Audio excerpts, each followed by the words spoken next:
Assalamualaikum warahmatullahi wabarakatuh. Perkenalkan, nama saya Jelika Dwi Pramesti dengan NPM 211001028 dari kelas 1O reguler pagi Banjarmasin. Di sini saya akan menjelaskan komponen-komponen komputer atau bagian dari motherboard. Apa sih motherboard itu? Motherboard atau MOBO adalah komponen yang dipakai untuk memasang bagian-bagian dari CPU, seperti prosesor, memori RAM, hard disk, VGA card, dan lain-lain. Di sini saya akan menjelaskan nama-nama dari bagian motherboard dan fungsinya. Gambar di samping saya ambil dari motherboard bermerek Asus dengan model atau seri P8H67. Songket prosesor. Gambar contoh MOBO dengan songket prosesor 1155 yang telah terpasang prosesor.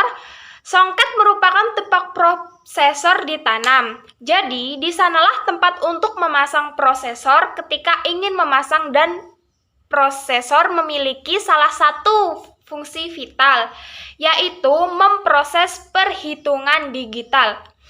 Perlu diperhatikan bahwa prosesor tentu hanya kompatibel dengan songket tertentu. Contoh, Core i5 1155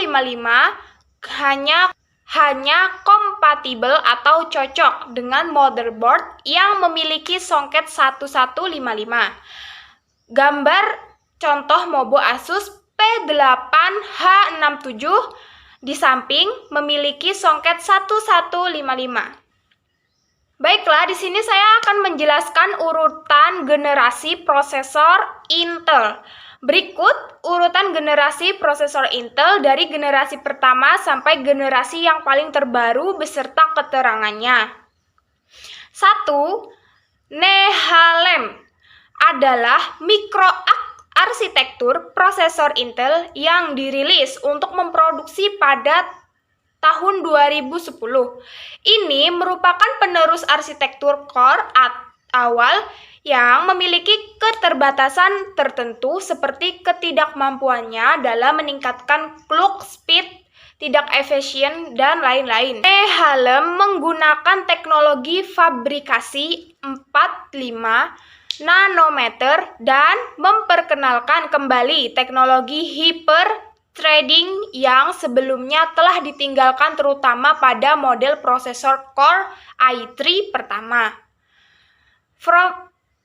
Prosesor generasi pertama Intel ini memiliki cache L1 64KB, cache L2 256KB per core, dan cache L3 4MB hingga 12MB yang digunakan bersama dengan semua core prosesor.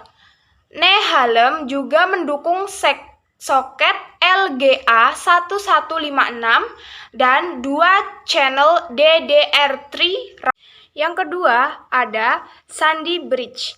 Mikroarsitektur Sandy Bridge mulai diperkenalkan pada tahun 2011 dengan menggunakan teknologi fabrikasi 32 nanometer untuk menggantikan arsitektur Nehalem.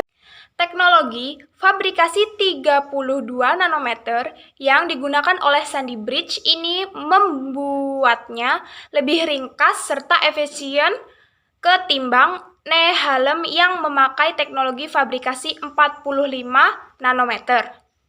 Sandy Bridge mempunyai fitur baru yang sebelumnya tidak ada pada generasi pendahulunya, yaitu adanya VGA di prosesor ini. Sandy Bridge menggunakan cache L1 64KB dan 256KB per core yang sama untuk cache L2, tetapi ada perbedaan pada cache L3.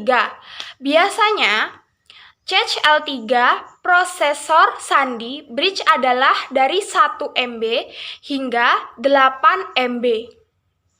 Sementara untuk extreme prosesor dari 10 MB hingga 15 MB. Prosesor generasi kedua Intel ini menggunakan soket 1155 LGA dan 2 channel DDR3 1066 RAM.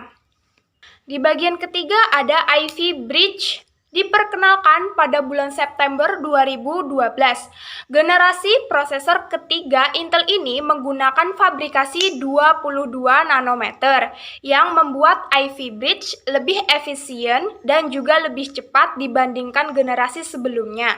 Meskipun lebih efisien dan lebih cepat, tetapi ada satu kekurangan pada Ivy Bridge, yaitu prosesor ini lebih banyak mengeluarkan panas dibandingkan dengan prosesor Sandy Bridge.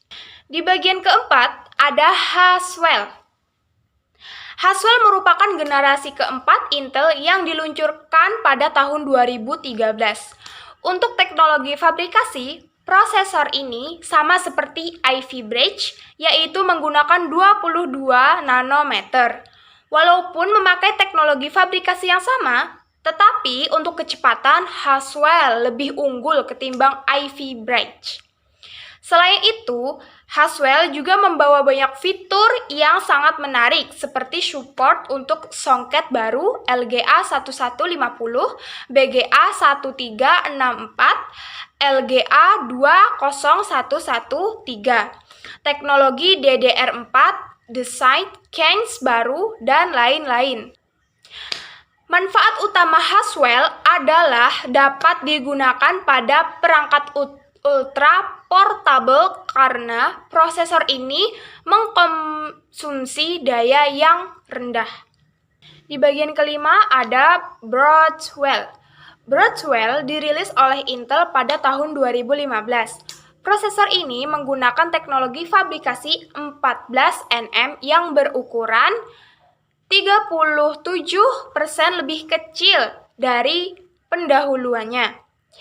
Menurut Intel, dengan Broadwell CPU, masa daya pakai baterai perangkat dapat ditingkatkan selama 1,5 jam. Chips Broadwell juga memiliki fitur yang lebih cepat dan meningkatkan pada kinerja grafis, dan seterusnya. Berikut adalah generasi terbaru saat ini, yaitu generasi 11 Rocket Lake.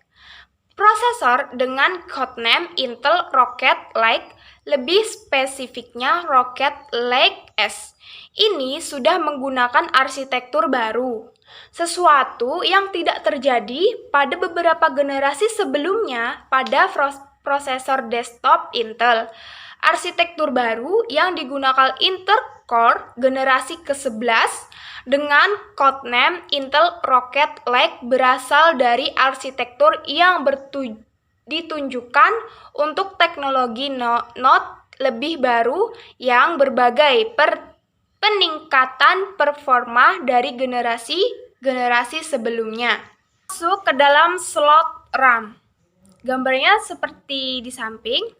RAM yang terpasang pada motherboard adalah komponen komputer yang berfungsi untuk menyimpan data sementara secara dinamis guna meningkatkan kinerja komputer ketika kalian sedang bekerja.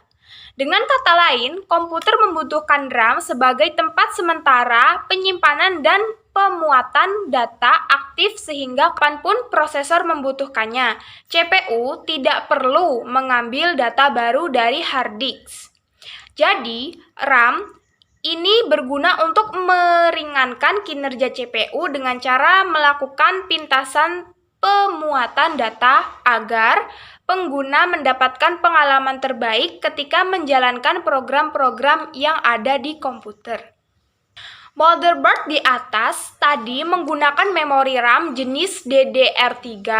Sampai artikel ini ditulis ada 4 jenis memori RAM DDR, yaitu DDR1, DDR2, DDR3, dan DDR4. Perhatikan bahwa slot untuk RAM DDR3 hanya cocok dengan DDR3 dan tidak cocok dengan memori RAM DDR1, DDR2, dan DDR4. Ini dikarenakan pembatasan RAM dan slot RAM hanya compatible atau cocok dengan slot dan RAM yang sama.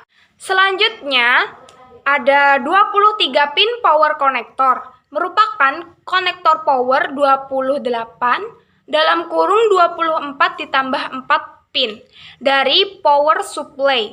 Di sini, suplai listrik diberikan kepada motherboard melalui SPU, Power Supply Unit. Ingat, 24 pin dan 8/4 pin power akan terhubung dengan perangkat PSU. Jadi, disinilah PSU terhubung. Letaknya dekat dengan slot RAM dan ciri-ciri tempatnya memiliki lubang 28. Gambar di samping adalah contoh pin power sudah dicolokkan. Selanjutnya ada port SATA. Merupakan port serial Advanced Technology Attachment atau sering disebut SATA. Serial ATA atau SATA berbeda dengan ATA. SATA lebih baru, modern, dan lebih canggih. Fungsi SATA biasanya digunakan untuk menghubungkan motherboard dengan HDD atau hard disk drive. Yang kelima ada port ID atau ATA. Fungsinya sama dengan SATA, yaitu untuk menghubungkan MOBO atau motherboard dengan HDD. Namun, port ID merupakan teknologi lama. Motherboard keluaran terbaru sudah tidak mendukung port IDE atau ATA. Jika Anda menemukan MOBO dengan port IDE, kebanyakan MOBO keluaran lama era Intel Core 2 Duo. Yang keenam ada sistem panel konektor. Panel yang menghubungkan dengan tombol-tombol pada casing komputer seperti tombol on atau off. Anda lihat ada tombol power di casing CPU. Nah, tombol-tombol tadi terhubung dengan panel ini. Contohnya gambar di samping saya. Konektor ini mendukung beberapa fungsi yang terpasang pada chassis seperti sistem LDI power, 2 pin PWR, LED. 2 pin konektor ini untuk sistem LDI power, menghubungkan kabel LDI power chassis ke konektor. Sistem LDI power menyala ketika Anda menyalakan sistem daya dan berkedip ketika sistem di keadaan mode tidur. LDI aktif hard disk drive, 2 pin HDD LED. 2 pin konektor ini untuk LED aktif HDD, menghubungkan kabel LDE aktif HDD ke konektor. LED HDD menyala atau berkedip ketika membaca atau menulis data ke HDD. Tombol daya ATX atau tombol nonaktifkan 2 pin PWR BTN. Konektor digunakan untuk sistem tombol daya. Selanjutnya tombol reset 2 pin restart. 2 pin konektor ini untuk casing yang terpasang tombol reset untuk mengatur ulang sistem tanpa nonaktifkan daya sistem. Selanjutnya serial port connection, menghubungkan dengan port USB audio pada casing komputer. Anda melihat port USB dan audio di casing CPU. Panel inilah yang akan menghubungkan dengan port USB dan audio yang akan di casing-nya. Slot PCI merupakan port tambahan agar motherboard tidak ditambahkan perangkat hardware yang tidak tertanam pada motherboard itu sendiri, seperti TV tuner, sound card, LAN card, video receiver, dan lain-lain. Slot PCI Express 20 X1 dalam kurung PCLE X1. Fungsinya hampir sama dengan PCI, tetapi memiliki teknologi yang lebih maju sehingga lebih canggih, yaitu untuk menambahkan komponen seperti TV tuner, sound card, LAN card, video receiver, dan lain-lain. Selanjutnya ada slot PCI Express 2.0 X16 dalam kurung PCLE X16. Port PCLE X16 X16 digunakan untuk memasang VGA card. Ingat bahwa bentuk slot PCI, PCLE X1, PCLE X16 itu memiliki bentuk yang berbeda, sehingga hanya kompatibel atau cocok dengan slot tertentu. Contoh VGA card yang dibuat untuk slot PCLE X16 hanya cocok untuk slot PCLE X16. Selanjutnya ada baterai CMOS, berfungsi untuk menyimpan tanggal dan waktu ketika komputer dimatikan. Seperti jam, ketika komputer dinyalakan, komputer akan selalu kembali di tanggal dan waktu yang tepat. Ini karena settingan waktu tersimpan berkat adanya baterai CMOS. Selain menyimpan setting waktu, baterai CMOS juga berfungsi sebagai penyimpanan pengaturan sistem. Lalu, bagaimana jika baterai CMOS habis?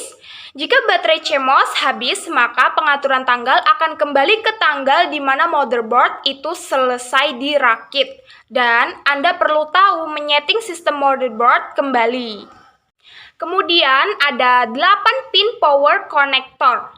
Untuk menyalurkan daya listrik ke motherboard tentu bisa datang dengan 4 pin atau 8 pin power connector, tergantung daya yang dibutuhkan oleh motherboard itu sendiri. Ingat, 24 pin dan 8/4 pin power akan terhubung dengan perangkat PSU, jadi disinilah PSU terhubung. Salah hilaf mohon maaf. Wassalamualaikum warahmatullahi wabarakatuh. Terima kasih.